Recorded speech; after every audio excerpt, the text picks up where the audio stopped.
พานนามในแผ่นดินที่สมบูรณ์งดงามที่พระพรเทเหมือนดังแม่น้ำสาธุการพระนาม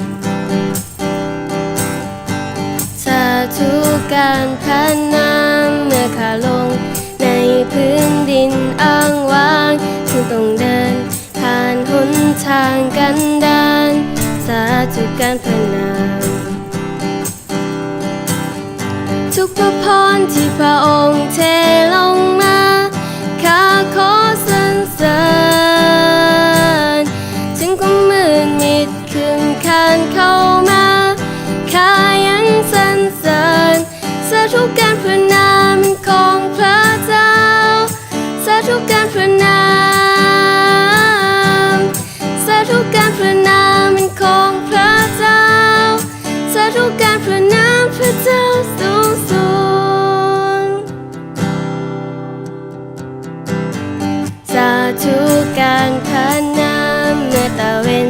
ส่องแสงทองลงมาเมื่อทุกสิ่งเป็นเหมือนปรารถนาสาธุการพระนามสาธุการพระนามแม้ต้องเดินในทางล้มด้วยเสียน้ำจึงต้องเจ็บปวดเมื่อยามเดินตามสาธุการพระนามทุกพระพรที่พระองค์เทลงมาข้าขอสรรเสริญถึงความมืดมิดคืนคานเข้ามา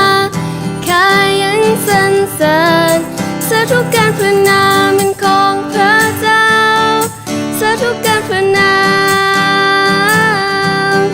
สาธุการพระนามของพระเจ้าสาธุการพระ